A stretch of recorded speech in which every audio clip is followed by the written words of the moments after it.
the Catch Wrestling Alliance, where we keep real wrestling alive. That has always been our goal from the beginning.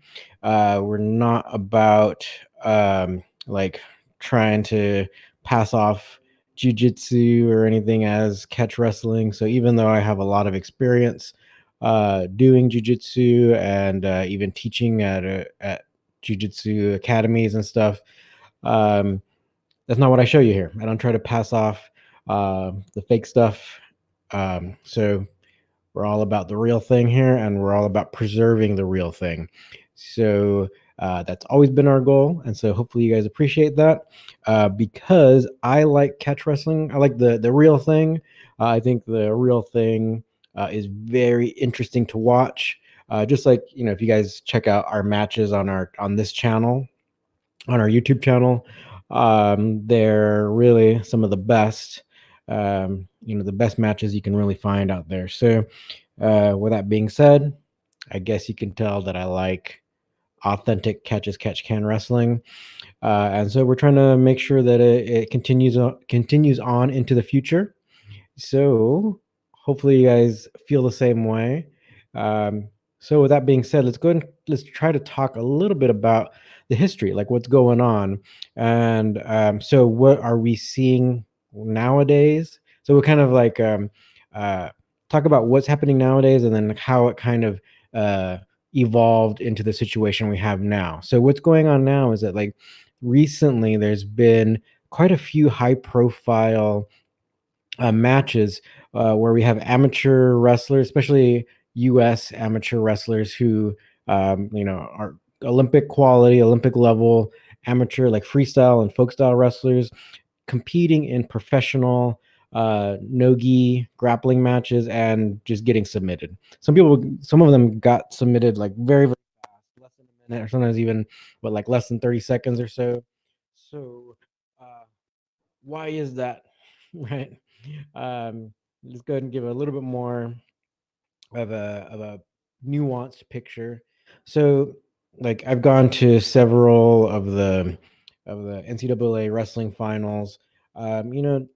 Like, there a lot of work goes into competing at the Olympics, or trying to compete at the Olympics, or trying to compete at the NCAA wrestling finals, right? So you can't take away that, right? Like, all the hard work put in, but um, is it like completely comparable to, or is it going to be beneficial for you if you're going to be doing grappling, right? Especially professional grappling. Well, there's definitely big gaps in the game, right? So it seems like amateur wrestling, or this whole kind of top-down approach, can definitely help out in an MMA situation where you can see if you can get someone down and stay on top of them, and then like strike until until you get that TKO or whatever.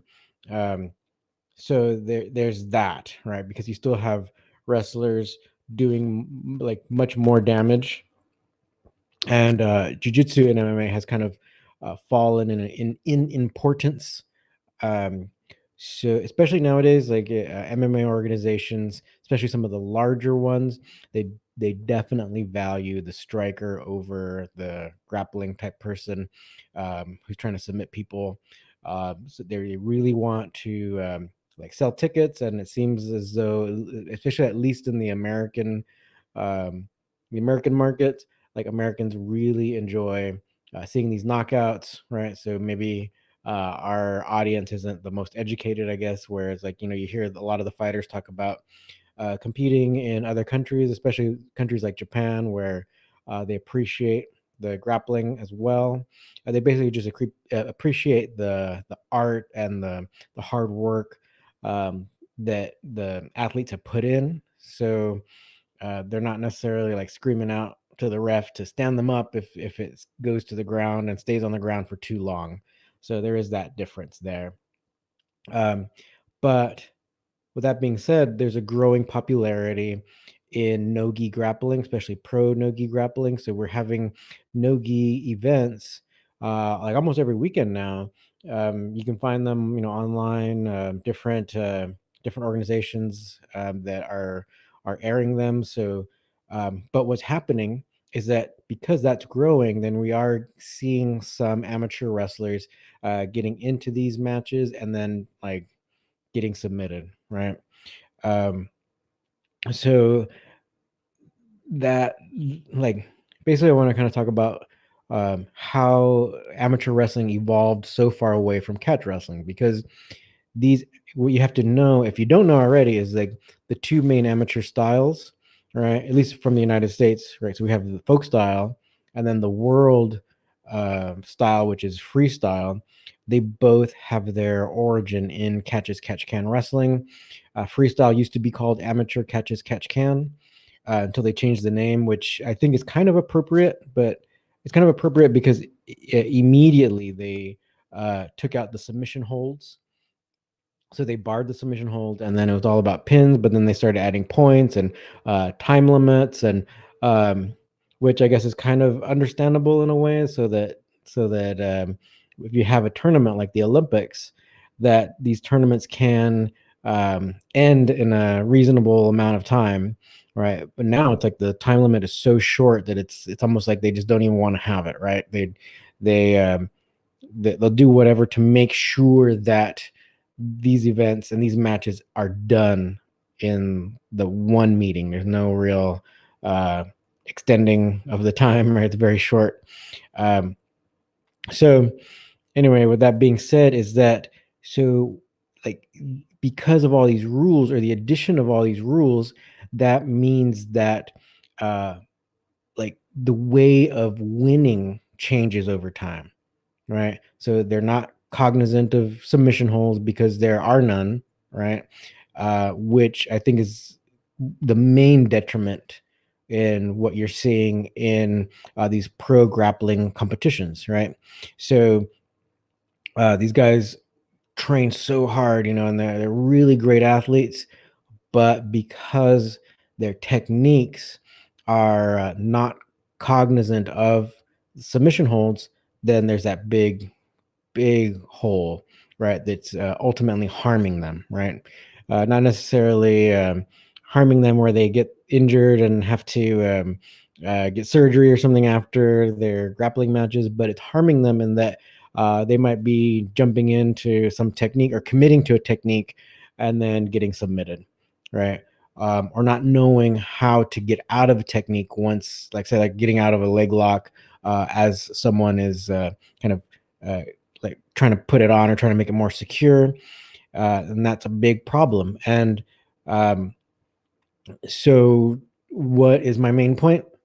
Catch wrestling is the main thing. So, authentic catch as catch can has always been cognizant of the submission holds while you're wrestling, like say while you're trying to pin the person.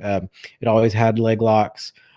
So they that's one of the reasons why we're trying to keep real wrestling alive, right? So also for those of you um, who like are kind of on the bandwagon of like, oh, jujitsu's better than amateur wrestling, just know that it's kind of like a false argument, because the wrestling you're seeing now, or what a lot of people are calling real wrestling, is indeed not real wrestling. So it is in fact wrestling, right? But it is not the father style. You can consider it's like the safe style that was made for children to make sure they're not harming themselves.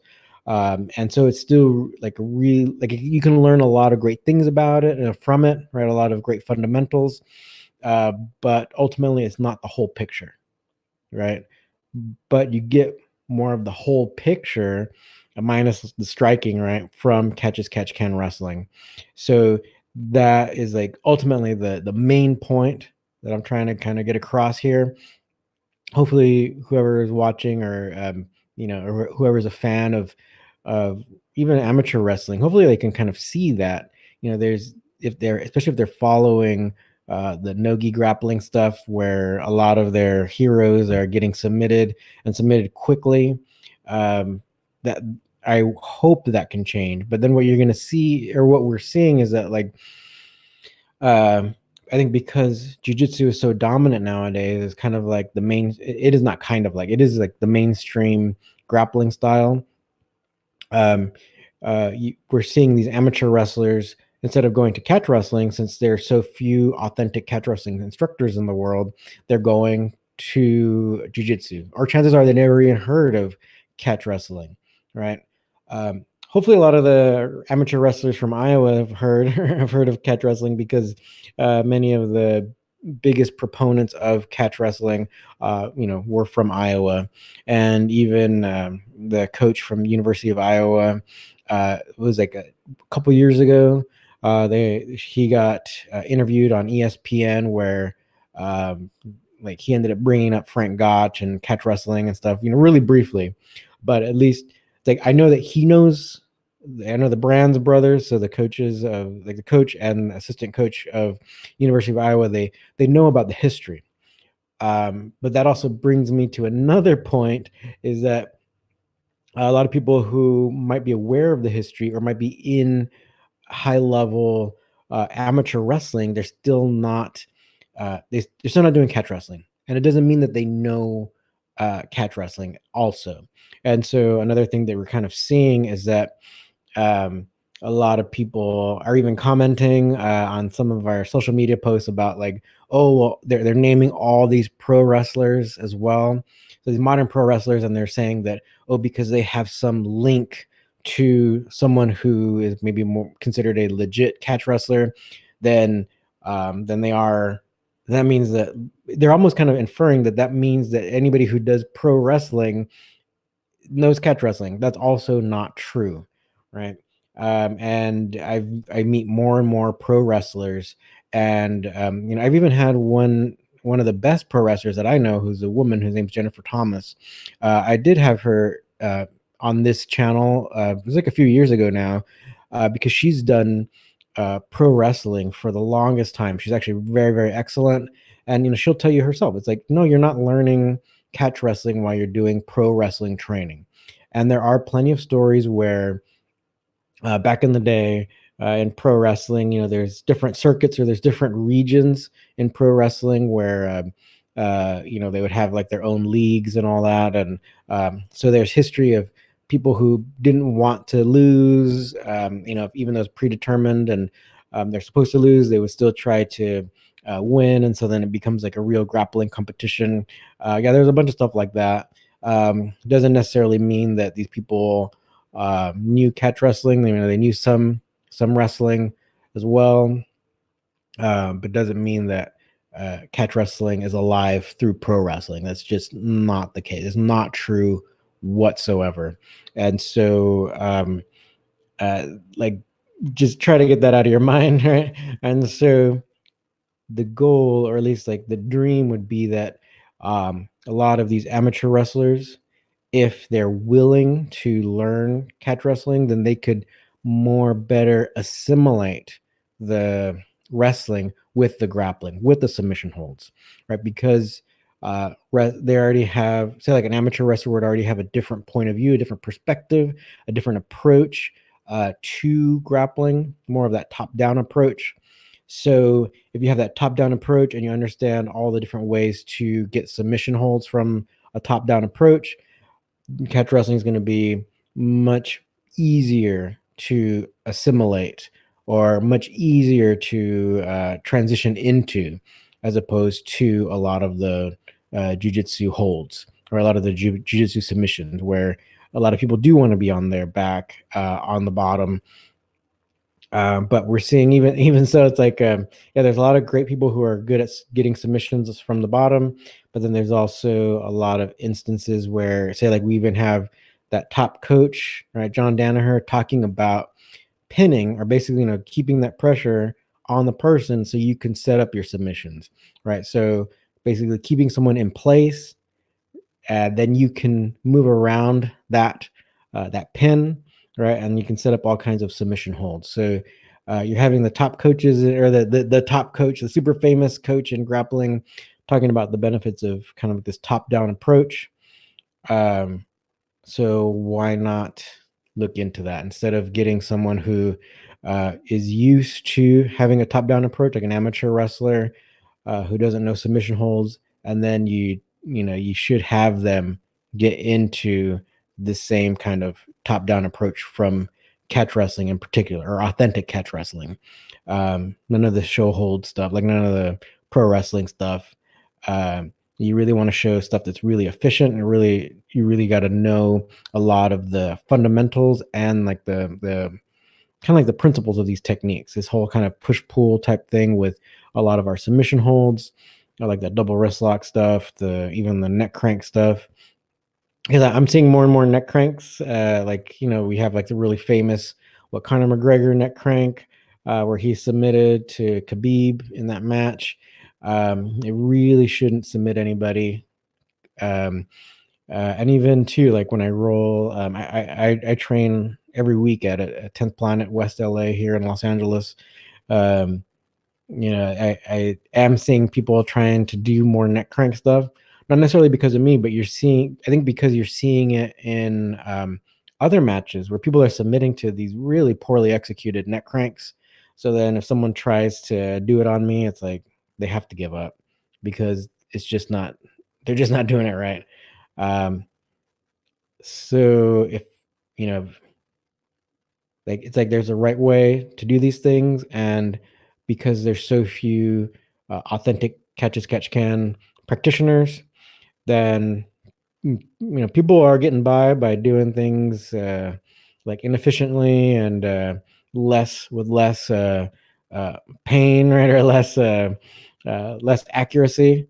But just imagine the world if they're able to do things properly. Right, that it would be a much better world, right? But I think also we'd have even more really cool catch as catch can matches that I think more people would be interested in that as well. Like personally, I think we are getting people into submission only events and stuff. So I think that's really great, and that also I believe it will help people better understand catch wrestling as well, because there's no points, right? So I think right now, since the sub only tournaments are growing, I think we're gonna have this demand for people to, like, if they're just gonna watch an event, they're not gonna want to watch an event where it's like someone wins by points. They're really gonna be more interested in these kind of sub only matches, where maybe if it goes the whole distance, then then they can kind of accept like these decisions. Like this is what happens in a lot of these no gi matches, where it's like if it does go the full time, whoever's the most dominant like competitor will win the match. Um, that's basically how we do it in our events as well. You have a 20-minute time limit, and um, whoever, if it's very rare that someone doesn't get a pin or submission within the 20 minutes, but when it does, then we give the decision to the most dominant wrestler at that time. Actually, hold on one second here. I forgot to plug in my computer. Let me just plug it in real quick, because the battery's already gonna die here. So, all right, 1 second. Let's get that in there. All right. Okay, cool. All right. Okay, so hopefully I made my point. I don't believe that amateur wrestling is enough. You can't be doing like grappling, like no-gi grappling, without learning catch as catch can wrestling. I believe that's really one of the best styles for submission only. I don't really want to give away people's identities and all that, but even I'm training people privately who are uh, into basically they've rolled with me and all that, so then they see the benefit of catch as catch can wrestling and no gi submission only grappling. So I'm training a bunch of people as well. So you'll be seeing more, but yeah, we'll wait before before we let their identities be known, and it's all about keeping the privacy there.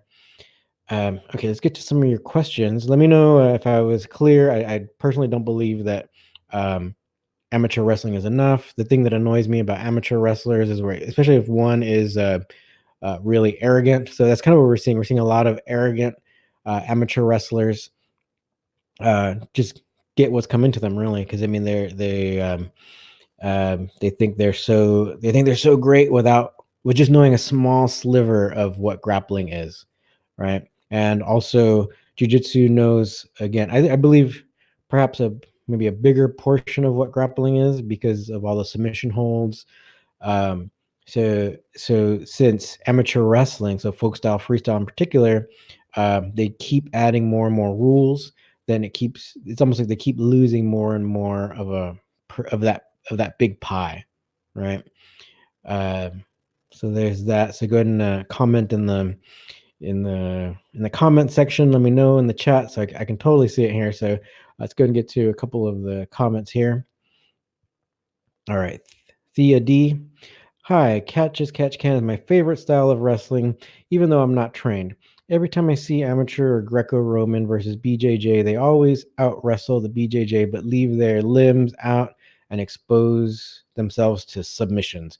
Yeah, so true. This is basically what I'm talking about right now. Where it's like, yeah, and it's like, it's almost like there's like no excuse now. So it's like there's instances where you might say it's like, oh, this person isn't the highest level uh, amateur wrestler, right? But then now we're having really high level amateur wrestlers competing in nogi and just getting subbed real quick, like leg locks, or I think we've seen a few that are leg locks that are jumping to the top of my head. But um, so it's like almost like there isn't an excuse so much anymore. And we do have the instance of what Nicky Rod, where he's not the highest level wrestler, but I think it's almost like it benefited him to not be a high level wrestler, so that he can then, I guess, maybe be more open minded to incorporating a lot of the submissions and stuff that he learned from John Danaher, right? So that's why he was able to do so well at ADCC as a blue belt, right? Um, so it's almost like you got to kind of be a little bit more humble. I personally don't like it when people of any sport are really too arrogant, right? Just it's almost like let's just have matches and kind of see how it goes, right? So, so it's almost like let's let the better skilled person win. So yeah, I wouldn't necessarily, um, you know, so, there's like I said, it's like there's a big pie and of all of grappling, and you really want to try to understand the principles that will let you understand the whole pie and not just a sliver. And you don't want to be giving up more and more of that understanding. So we can see there's like when you add more rules, like say like the Olympics always adding rules, or I'm basically trying to get rid of wrestling.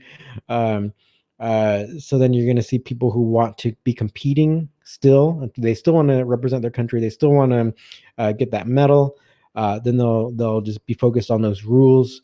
And then that's really doing a disservice to them if afterwards, after they stop competing for the Olympics, or to try to get to the Olympics, if they want to try to continue in competition, if they consider grappling, then it's almost like they're setting themselves back, because then they're going to have to incorporate so much more into their style, because it's almost like you focus so much on doing one thing, um, like hammering one nail, but then all of a sudden, after that's done, if you want to continue competing, like everyone else is doing so much more, right? So then you have to then start learning these other things. So it's like almost like you set yourself back time wise, where you could have been training all these other things. Okay, Thea D, how do you feel about a bridge hip heist back into facing your opponent? Yes, that's it's basically what I recommend for side control. Yeah, the only reason why you're in side control is because you're allowing yourself to stay there. The bridge and hip heist, they work every time. Uh, yeah, so you might end up in different positions. You might not end up facing the person depending on, say, like my training partners. They kind of get used to me doing some things.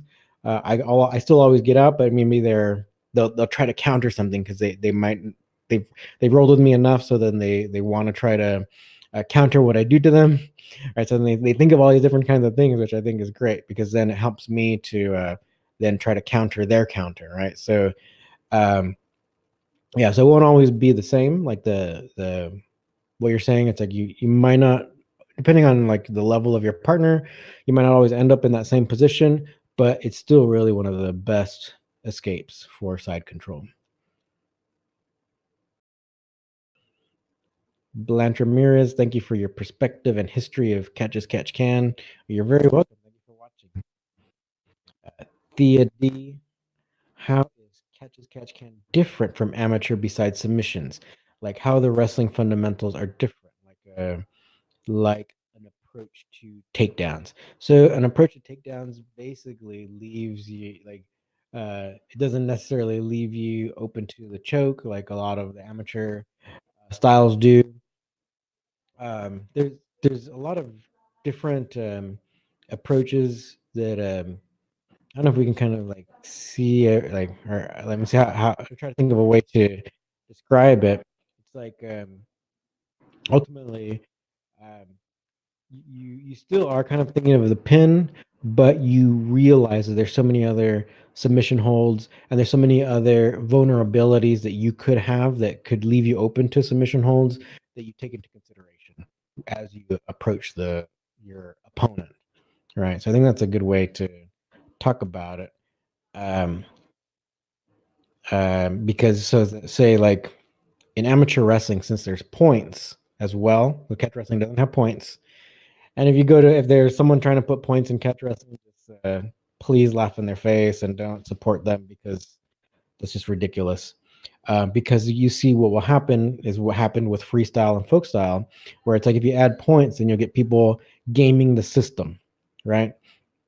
So they if a takedown is 2 points, right, and if you go around and take the back of someone, then what it's like an extra points, you know. So then you're going to get people just doing these things and maybe letting someone go and then trying to set it up again where you both stand up and then you get someone tries to get the takedown again, or say like what can happen in IBJJF competitions where it's yeah, same thing about takedowns.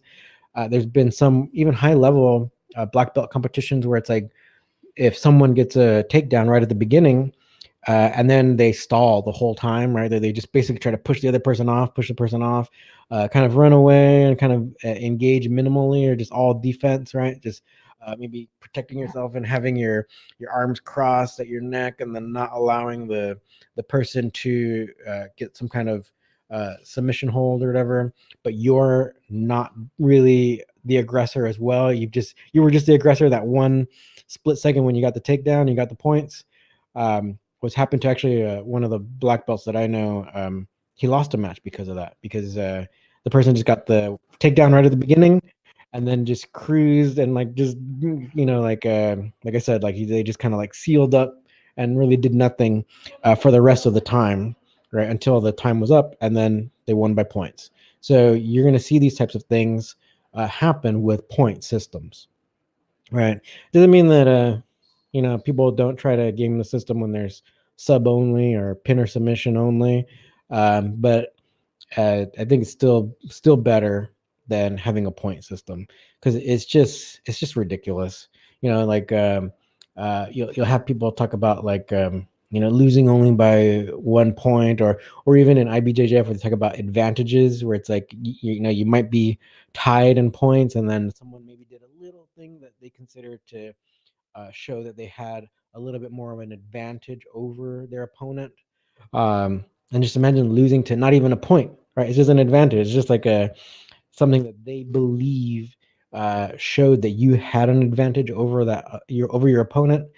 That's like needless is needless suffering right on the person who lost because it wasn't a submission, it wasn't a pin. They there's and this is why it's like it becomes um, a little bit out of that realm of reality, and that um, say like in a real fight, even if you're on the bottom, you can still try to fight your way out. Or in a real catch wrestling match, even though you're on the bottom, you can still try to fight your way out. So um, time limits and all that stuff are and points and stuff are pretty meaningless especially if you want a little bit more realism. All right, so that's kind of what's happening, or hopefully you kind of see that, and hopefully that answered your question about some of the differences between amateur wrestling and catch as catch can. Because yeah, they unfortunately they're getting further and further apart over the years. Sometimes it's like a like amateur wrestling is becoming kind of like a speed wrestling, where it's like who can get that takedown, who can get these points, and um, that's unfortunately, yeah, you'll still see some pins and stuff, um, but really there's just such a short amount of time to get the pin, so it's really kind of like a point system or a point game now, which is really unfortunate because a lot of people think that these styles are like, oh, this is what the Greeks, or this is what's been done. This is what's been done for generations and whatnot. But it's not true. They don't realize that these styles are relatively new, right? They're really not that old. So which I think, it kind of goes back to some of the arrogance as well. Because then what I've seen is like, even talking to, I talk to tons of people, and you'll talk to, say, even different coaches and stuff who coach folk style or freestyle, and it's like they seem to be very pro these styles, these amateur styles, and I think because they don't really understand their history, um, then they think that those styles are like the real deal, or it's like or what's been done for thousands of years. It's like, no, it hasn't been done that that way, and submission holds are real, and um they're part of wrestling as well. Thea D, I like it too, thank you, Thea. um yeah, so actually we got an announcement, something that, oh, I should have prepared maybe like a little picture or something. So I've been doing some consulting work for a comic book. It's an upcoming comic, so it is called Milagro. That's the name of the main character. It's this really cool idea where the hero is a luchador, so it's like a pro wrestling from Mexico, and where they wear the mask and stuff, and he seems to basically he's that's his background. He's a pro wrestler, but he also uses catch can wrestling to like fight the bad guys, when he's out of the ring. So it's a really cool concept, and so they've brought me on to be part of their team to consult on the fight scenes as well, to make them more realistic, and to show the artists how a lot of these authentic catch can techniques are done. So I guess like kind of talking earlier about like pro wrestling like not being a way to show that someone knows catch can wrestling.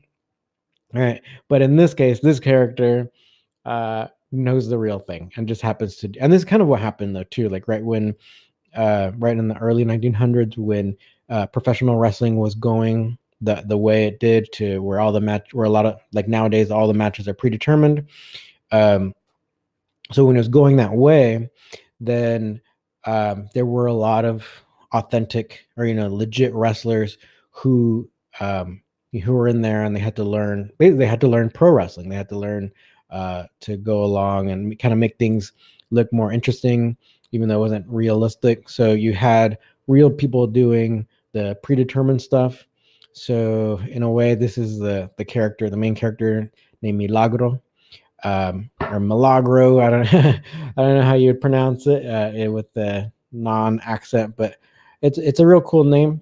I think it's kind of an uncommon name because it means like miracle in Spanish. Um, but yeah, the fight scenes will definitely be much more realistic because of me, right? So maybe I'll try to put a link in the description, because what they did is it's actually the artists have worked on other comics in the past, and they've put them out, and um, now it's going to be a uh, I guess through Kickstarter. So that just launched today. So I should have put the link in the. I'll put it later. Um, but Anyway, the artwork looks great. I think you should be able to see on this channel, on our YouTube channel, one of the shorts that I just put out. I think it was like on Friday. You can see some of the images from it. They look really good, really well colored, really well illustrated. And you'll be able to see more of the fights once it comes out, right? So I think the first, like, if like once you guys are free to fund the Kickstarter, but I think it's going to be like a 70-page comic, so you're going to get a lot of story in there. All right, so let me get back to some of your questions here. Taquero Man, have you seen the Warriors show on HBO? They have a grappling scene that you could possibly break down. I haven't. I'll check it out. Adriano Ramos, Nacho Libre. No, not exactly like Nacho Libre, but um, actually more realistic. More realistic. Um, but it should be fun nonetheless. The story seems to be really cool. Uh, you know, so not like a comedy. Okay, Taquero Man. What defensive principles do you think are vital in catch wrestling? Um, our defense position, like the ref position, I guess, if we're talking about defense, say like my coach Billy Robinson, he called the like what we call referee's position in the United States. He would call it a defensive position or a defense position because that's what it is. So it's like for people who are only familiar with jiu-jitsu, it's kind of like the turtle position, but just not so balled up. You can kind of open yourself up a little bit so action can happen instead of just like balling yourself up like like an armadillo or whatever, and waiting things out. No, in wrestling, referee's position can be much more dynamic. So you can still like protect yourself, but then do a lot of counters. So that's one thing that I really try to teach in my classes as well. So I personally think that's really vital. Taquero Man sounds like a fun comic book. Yeah, I think it should be. I think it should be. Um, Yeah, yeah. So hopefully everything works out, and what I want to try to do is bring on the the author, the story writer for this comic, so you guys can hear straight from the horse's mouth what it's all about. Taquero Man, what are the name of the creators of the comic you're referring to? So it's a few guys. So let me try to. It's three guys in particular. So let me go ahead and try to pull it up because I'm more familiar with one of them. And let me see here. So I just shared the link on our social media, um, like on all our like a Facebook and our Twitter and stuff. So let's see if I can kind of get the names of all the creators. So you can kind of see here. This is the I don't know if you can see from the image here. This is what the Kickstarter looks like. Um,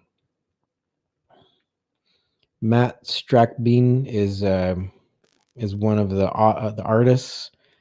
Let me see. Guillermo is the writer, and so it says it should be a 70-page full color contemporary fight comic told in the grindhouse noir style of traditional luchador pop culture. So it should be pretty good. I definitely don't know the whole story because I'm there to help out with the fights. But what I've seen so far looks great. Um, yeah, so Guillermo and Matt, and there's one other man. But yeah, so basically like two artists and the story writer, who's Guillermo. And so I think what I'll do is I'll try to get Guillermo on, hopefully this week even, so we can talk about it because it just launched today. And so yeah, I've definitely I've put the link on our Facebook page and our Twitter. So let's see what we can do. I'll try to put it in the description below here. Okay. Thea D, are you going to show all your moves or keep some secrets?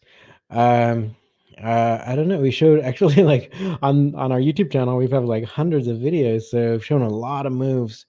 Um, but I think there's still more, right? So if you definitely want to learn the whole picture, then I would recommend joining our CWA Academy. That's through our website, catchwrestlingalliance.com. Love to have you there. We also have a chat room that I'm trying to build up even more, so where our members can ask more questions directly. So you can get more direct answers. We can devote a little bit more time to you specifically. So we have it's really cool where it's like just as you if you were to join, we have two fundamentals courses on there, and then we have one course from my good friend, the other authentic coach from the East Coast, John Strickland. He came out to LA and we filmed a lot of the principles from him as well. And we have other courses on there that you get automatically where it's like we kind of go over some of the principles of strength training as well for catch as catch can wrestling. So you get a lot there. And then once you pass all those classes, where basically we want you to do um, like the fundamentals, and then I want you to submit a video of you doing the fundamentals techniques, and then I give you access to more advanced techniques.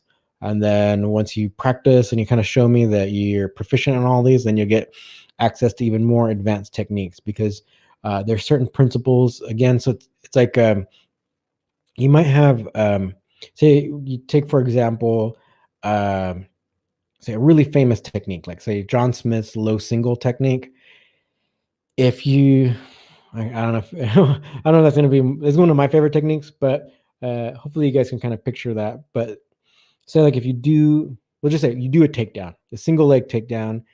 um, there's so many things that you can from that. So basically, you got to learn all these principles. So you try to show a lot of the fundamental stuff, and then as you advance, we try to show a little bit more follow throughs, but ultimately trying to show the principles of catch as catch can wrestling, so that you can like be more flexible when you're actually like rolling, or when you're actually in a match or training with your partner.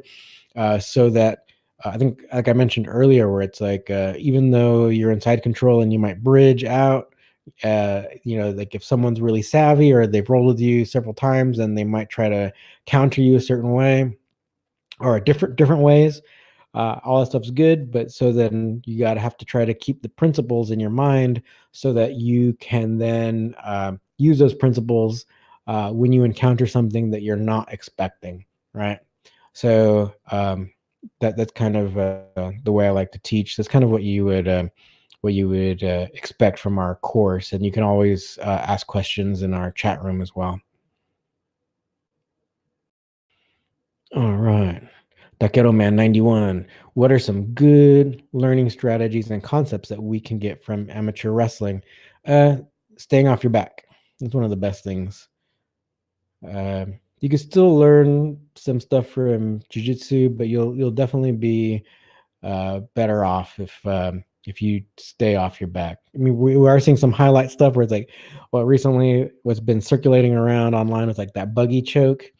Right, the buggy jokes are like real popular all of a sudden, where it's like, again, it's going to be one where you are on your back and someone gets you inside control, and their head, but say like they get you inside control, but their head is like under your armpit, so then you get your head over your arm over their head, and then you reach for your leg, and then you can basically you choke someone when they're under your armpit there, right? So you're using your whole body to wrap around their neck, and then when you grab your leg, you can basically compress and make the space around their neck even smaller. So in pro grappling, in pro nogi, we've seen that happen a couple times now. So everyone's talking about it, or these videos are circulating a lot.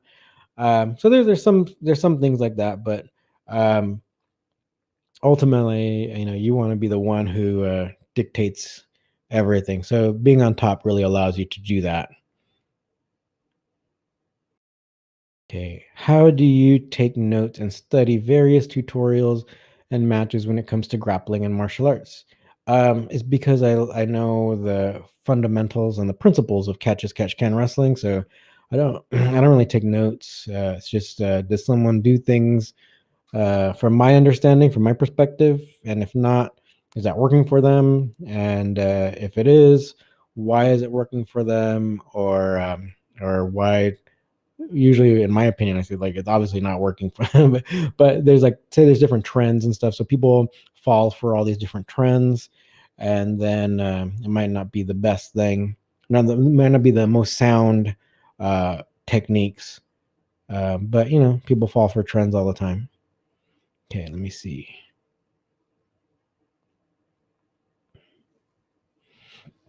Bam Bam the Baptist. What advice would you give someone just starting out at catch, coming from an amateur wrestling background? The main thing I would say is that be humble, try to learn these submission holds, and try to like and try to incorporate them, but you would have to almost like unlearn some of the follow throughs. So you know, like there's a lot of people who are good at countering, even in nogi. So you just have to be careful with these counters, especially like double wrist lock stuff. So you definitely want to kind of be open minded to absorb some of these counters as well. Um, yeah, that's kind of the main thing. Okay, a lot. So Richard Mann, a lot of catch wrestlers can't actually wrestle, according to Johnny Buck, who was a legit D1 wrestler. Is that the same guy that got beat in that one catch wrestling tournament? I think it was Richard Mann. So basically, that's the opinion of just one person. He's definitely not um, John Strickland quality, right? So I would say learn from John Strickland. Richard Mann. Catch wrestling is legit, but the problem with it isn't the art, it's the practitioners. They spend more time on the internet than they do training.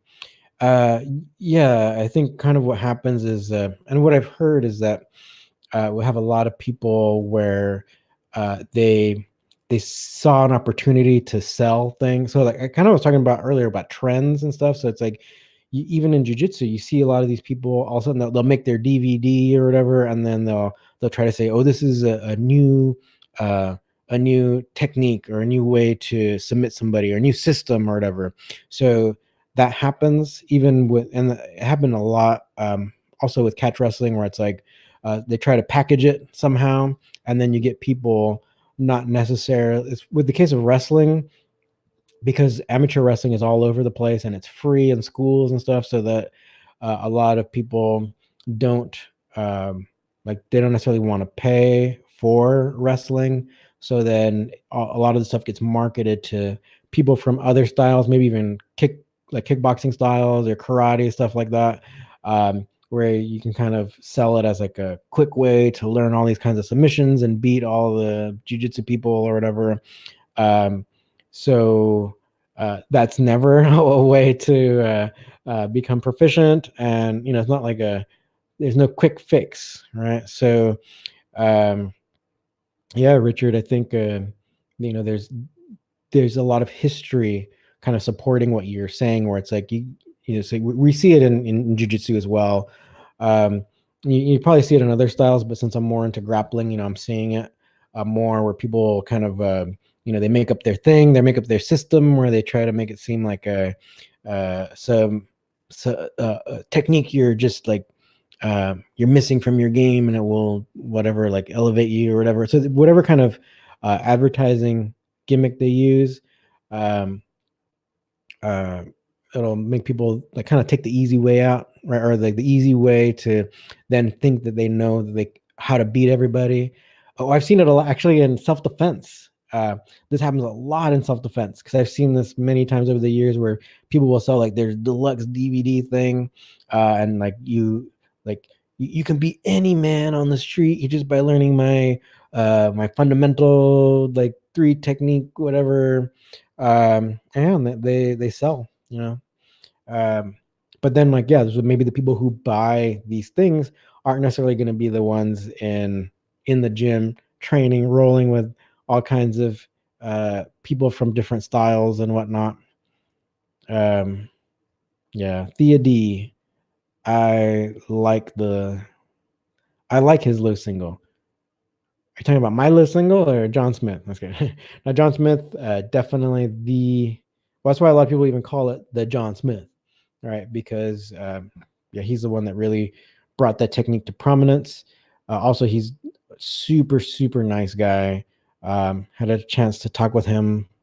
It's kind of funny. We met in the airport, and so super nice guy, and really great coach.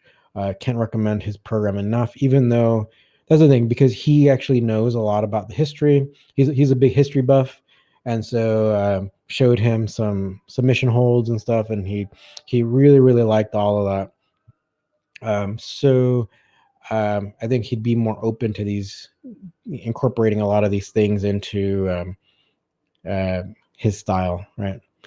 Uh, so that's kind of so going back to whoever I can't remember because all the questions are kind of scrolling now. So I can't remember. Sorry if I forgot your name. Whoever asked the question about um, like if you're coming from an amateur background, um, like what you can kind of like what perspective you should have when going from folk style to catch as catch can. Yeah, a lot of times it's that humility, or even like the say like meeting John Smith. He was so excited to learn the historical techniques that were done a long time ago, before he started wrestling.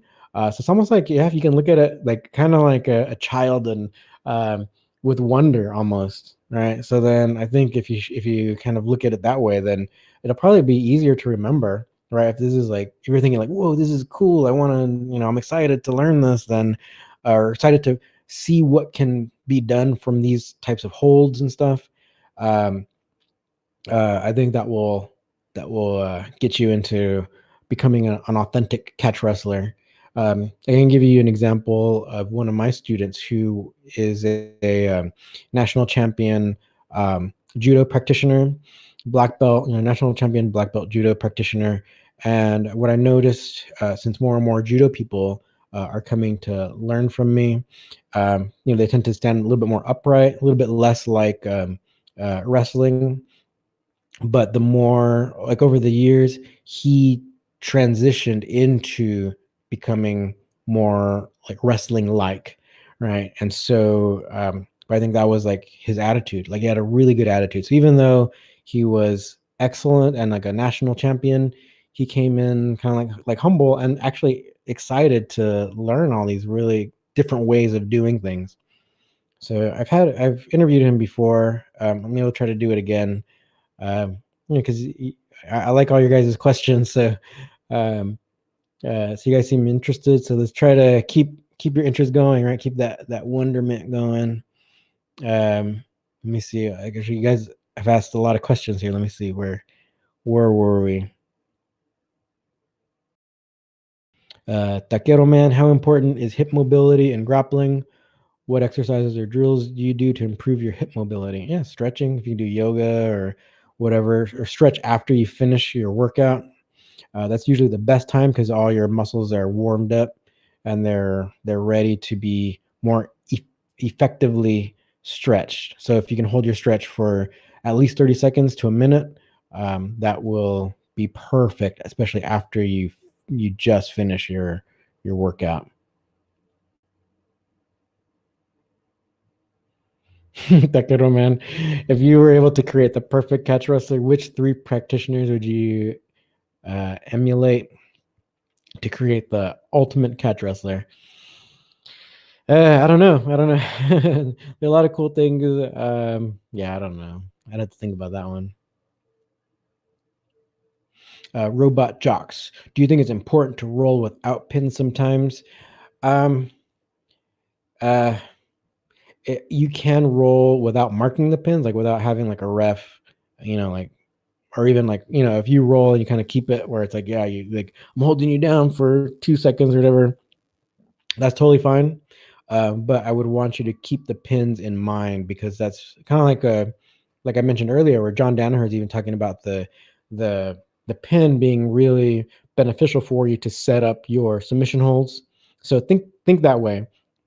So you still want to kind of, like, if you're on top, you want to be using the pinning principles to keep that person down, to keep them immobilized, so that you can then get your submission finish, right? So don't necessarily like, if you're not rolling with pins, don't just like start fighting from your back or whatever. You still want to try to get out from being underneath and see if you can't counter.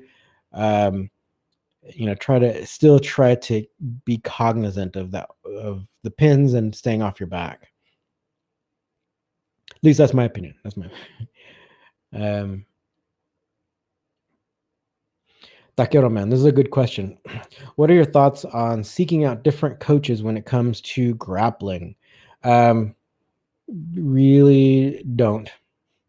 If you have a good coach already and you have good rapport with that coach, you really don't want to be. And this is a problem. So, say like if you have a good catch wrestling coach, actually, my buddy John Strickland on the East Coast talks about this as well, where it's like you'll have, say, if you have an authentic catch wrestling coach that's totally legit, it's undeniable, right? And then why would you want to then incorporate all these, like, go to judo and go to whatever sambo or whatever? You can roll with these people, like, like open mat and all that, but you don't always need to be then like adding a new coach, right? So it's like uh, you get more bang for your buck if you actually stick with like that one person, right? and uh, and kind of learn from them, right?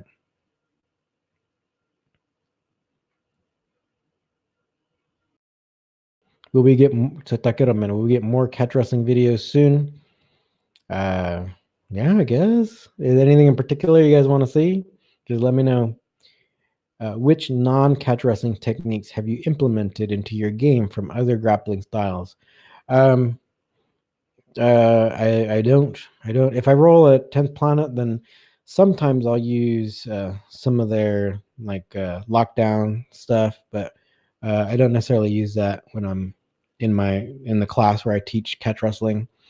Uh, so sometimes I'll mess around with like the stuff underneath, but that's about it.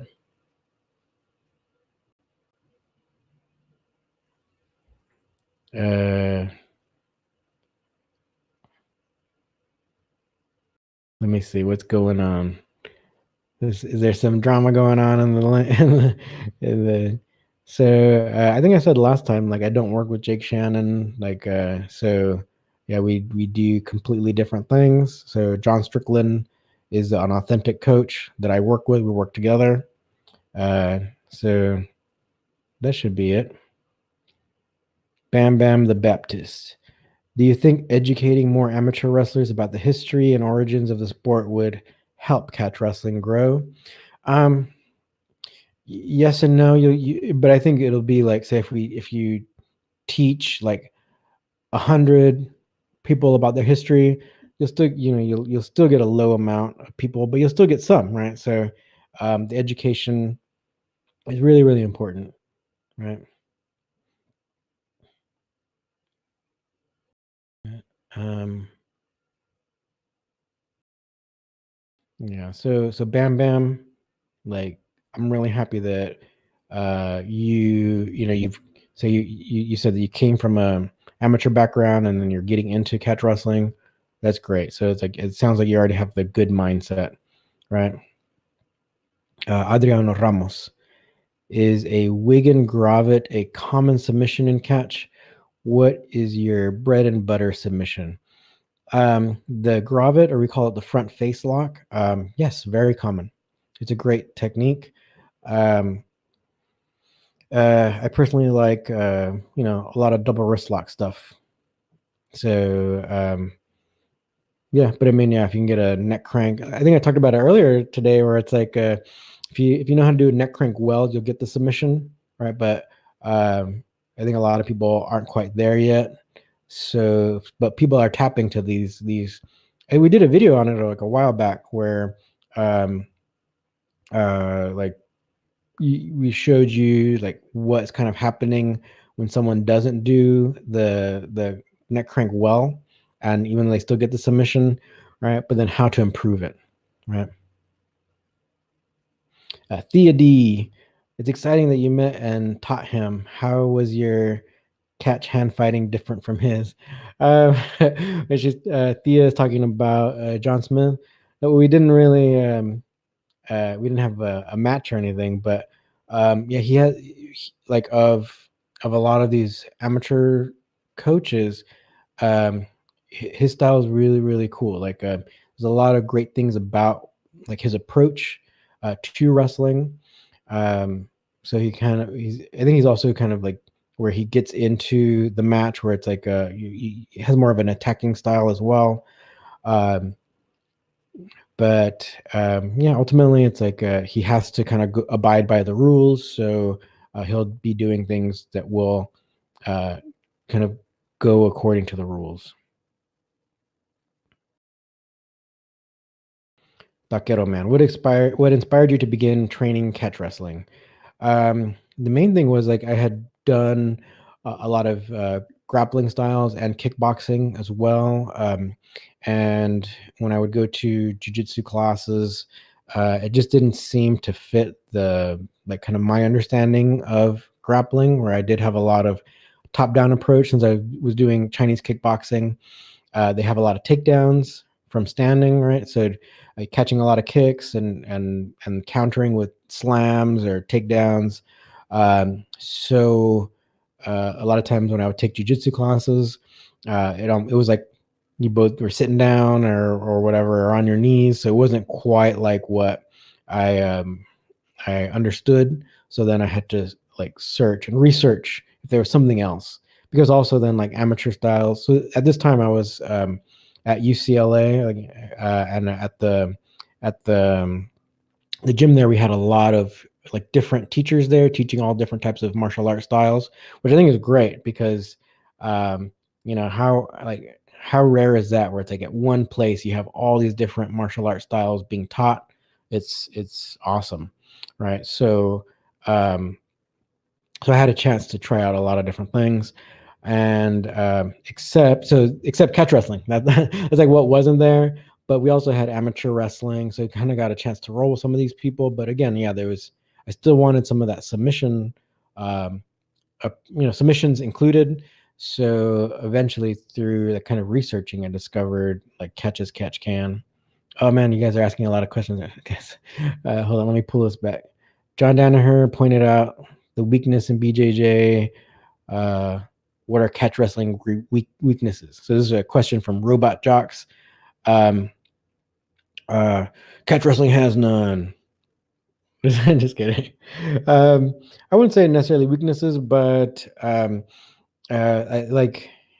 know actually we did a live stream about John Danaher talking about a few of the weaknesses, right? So um, uh, like he was talking a lot about like the takedowns and oh man, I wish I remembered everything. But again, catch wrestling has takedowns and they're cognizant of the submission holds. So I would say amateur wrestling definitely has more of the holes in its game when it comes to grappling than catch as catch can. So that's why I think I can't remember if it's Richard Mann. Maybe you kind of mentioned um, uh, like what um, like oh man, trying to think of a lot of different things here, but it's like um, um, what we were talking about, like well, different weaknesses, right? So you'll have. Sorry, I just totally started thinking about too many things at once. Let's backtrack it. Oh yeah, so the weaknesses in jujitsu and what are the weaknesses in the catch wrestling? So catch wrestling has a lot of strengths, but I think, like I said, Richard pointed out where it's like you have a lot of people um, who haven't spent as much time with catch wrestling, so that you're not going to they aren't necessarily going to be the best example of the style. Um, but yeah, the main thing also too, it's like there could be people who maybe they don't understand how to defend against the choke. Catch wrestling has defenses against choking, so um, yeah, I think there's a what from based on what John Danaher posted a few weeks ago. I think catch wrestling has a lot of strengths, and a lot of the strengths are what Danaher considers to be the weaknesses of jiu-jitsu. So I don't know. It's an interesting question. Maybe we'll talk about it more in depth next time. Richard Mann, what belt are you in jiu-jitsu? Well, over 10 years. So around the around the time I was at UCLA, so over 10 years ago, I got a blue belt. And then, like I said, I was then still researching better, or like something that fit me better, right, or my point of view better. So then I abandoned jiu-jitsu and did catch wrestling for over 10 years. And so now I'm just rolling at 10th Planet. The guy who gave me a blue belt, he moved to England. I'm not England. He moved to Germany, and unfortunately, he passed away. He was one of the early Brazilians who moved to Los Angeles from Brazil to kind of spread catch wrestling, spread jiu-jitsu. His name was well, we called him Japa. That wasn't his real name, but he was Oscar Nieves. Really, really good at jiu-jitsu and really serious about it and doing it well. So I miss him. We were friends, and even though he was in Germany, we still kept in touch. And unfortunately, he passed away. So that was just a few years ago that he passed away.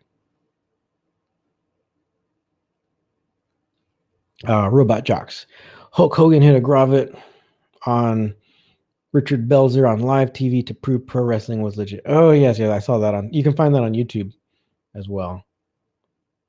Taquero Man. Have you gotten any serious injuries during your grappling career? For some reason, I sprained my ankle a lot. The same one, I think, because I sprained it pretty bad a long time ago. So the same one seems to get sprained. It's like get sprained over and over again.